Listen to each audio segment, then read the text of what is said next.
Kumusta kayong lahat dyan, guys? At saka kumusta dyan sa ex ko? Sa ex kong may kabit. Ay, may kabit. Kabit tawag dun kasi kasal kami. Nagmamaoy yung asawa ko. Tinadtad yung cellphone ko.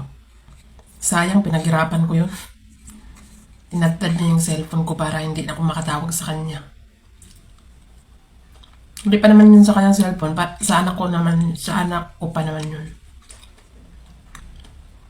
Okay lang. Hindi naman ako nasasaktan. Sanay na ako. Hindi naman masakit. Paano ka masasaktan? Sinaktan ka na. Binugbog ka na. Binugbog yung puso mo. Tapos iiyakan mo pa? Ang daming lalaki. Ang daming lalaki pag gusto mo. Iyakan ng taong hindi deserve sa pagmamahal mo. Kaya guys, pag nangaliwa asawa nyo, huwag kayong umiyak. Yung pinagpalit na sa akin, may asawa. Tago-tago sila, tagpo-tagpo sa baybay.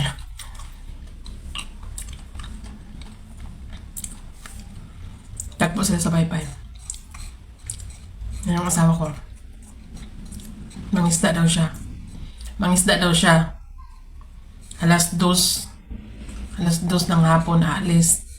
Tapos alas 11 na ng gabi uwi. Tapos walang huli kahit isa. Posible naman yun. Yun pala, iba yung hinuli niya. Yung matandang may asawa. Nako. Bantayan niyo yung mga asawa niyo dyan. Baka yan yung kinabit ng asawa ko. Kilala pa naman kita, girl. Pag isumbong kita sa asawa mo, patay ka. Okay lang landiin mo yung asawa ko. Kasi pinamigay ko na yan. Pero kawawa yung asawa mo. Kasi kawawa ka kasi babae ka. Babae ka naman, di ka sa may asawa. Okay lang yung lalaki mang babae. Kaysa ikaw, matanda ka na. Malandi ka pa. Naku, girl. Habang di pa kayo nahuli ng asawa mo, tigilan mo ni asawa ko. Sinasabi ko sa'yo.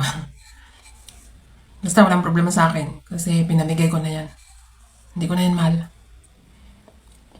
Pag alam mo kasi hindi na ako mahal ng isang tao, hindi ko na ipagpilit yung sarili ko. Bakit? Kahit pilitan mo yung sarili mo, napapilitan din siya makikisama sa'yo, imperno pa rin ang buhay nyo. Kaya payo ko lang sa'yo, girl, habang di pa kayo nahuli, tigilan mo na yan. Kasi bugbog sarado ka sa asawa mo.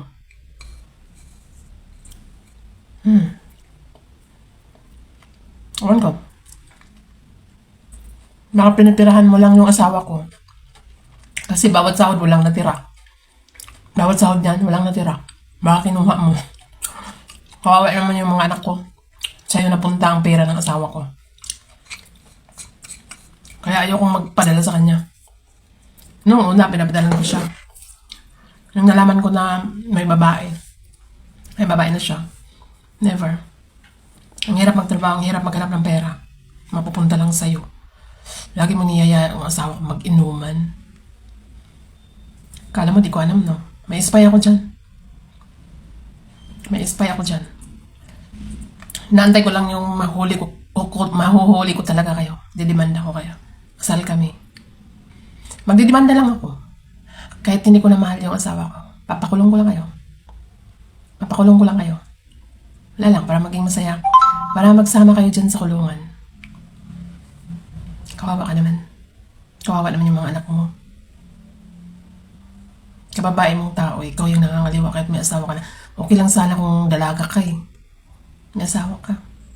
Kawawa ka, yun lang, bye.